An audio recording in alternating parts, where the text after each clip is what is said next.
it's helpful to think of learner orientation in two ways. Firstly, how does the learner orient themselves towards learning? And then secondly, how does the school and the community orient themselves towards supporting those learners? So let's look at the first one. For a long time, learners oriented themselves towards the end point of learning, the outcome, the grade or the qualification. It was assumed that if the learner emerged from school with a credential or certificate, some kind of qualification, and that would open doors for them as they made their way through the world. And for a long time that was true. If you got a school certificate or a degree, you could use that to secure a job and then learn all of the other skills required while you were in that job.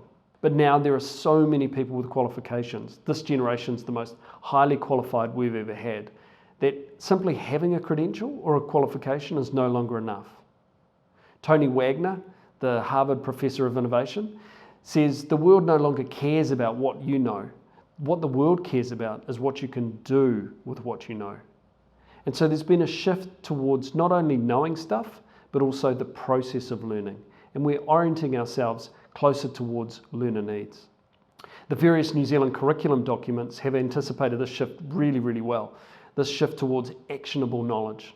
And all of them emphasise the importance of learners focusing not just on knowing, but also on doing, applying our knowledge to make a contribution to our schools, communities, or the wider world. Think of things like the key competencies in the NZC, participating, contributing, relating to others, or making meaning. They're all about the process as much as the outcome. And when the New Zealand curriculum came out, there were a lot of people who flipped through the front half, unfortunately, and they quickly went to find the things that were comfortable and familiar to them, the achievement objectives, organised by learning area. But the spirit of the NZC is to think about teaching learners and not subjects, and about orienting ourselves towards the front half and thinking about ways to honour the spirit of the NZC. Which brings us to the second way of thinking about learner orientation, the way that schools are orienting themselves to support learners. When many of our current teachers were in formal education themselves, schools operated like benevolent dictatorships. Teachers chose the right material and the level of difficulty for the majority of the class, and they planned accordingly. I can still remember the old manila folders and overhead transparencies that some of my teachers would use. Dog-eared after year of use, and sometimes they'd been teaching the same course, first to parents and then to children when they eventually arrived. But the more we learn about the brain and effective pedagogy, the more that we know that we need to meet all learners where they are, not where we'd like them to be. Everybody brings with them different levels of experience and interest when it comes to learning when they arrive at class. And while some things need to be coherent and consistent, many things need to be personalised. And frameworks like Universal Design for Learning encourage us to think about how different learners need things represented to them in order for learning to stick. So it might be reading written material for some, but for others, it might be listening to a story, looking at a picture, or doing something different.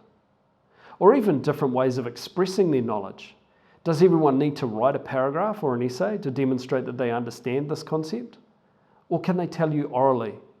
Could they make an animation or a short video? If we're looking to maximise outcomes for learners, and the point is to have them demonstrate knowledge, why would we put barriers in the way of some learners? And wisely, some schools are taking a really systems thinking approach to this view of learner orientation, recognising that in order to make progress, they need to reconsider not an individual component, but all of the elements that we put in place to cause learning to occur. So we think about pedagogy and how we teach, and we orient ourselves to meet learner preferences and how these preferences change through a sequence of learning. Or curriculum, what we teach, how much is determined by the school and the curriculum documents, and how much space is left open for students. Or assessment, how can we give students more control and ownership over what counts as evidence of learning? The physical environment's a component as well. If spaces are not designed to command and control, but to activate learning in all of us, then what physical environments are needed? And I guess the one that's changing most rapidly is technology.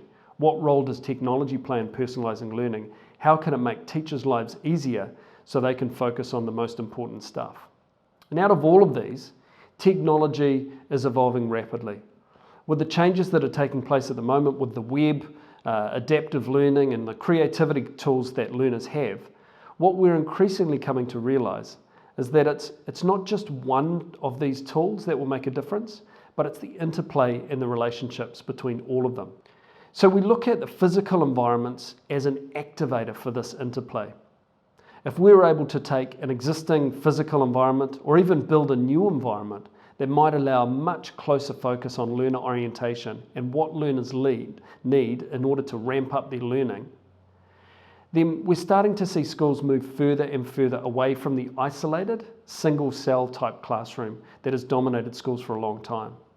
We're seeing teachers starting from their pedagogical vision of what powerful learning looks like for all the learners sitting in front of them, and they're beginning to give them more space to build and make things, or to find a quiet corner to get their head down, or to get outside, or do something to gather data, or do some authentic real-world learning, or to work with a teacher on a piece of targeted direct instruction. We call them modern learning environments, but really they're just environments that allow us to orient ourselves more towards the needs of learners.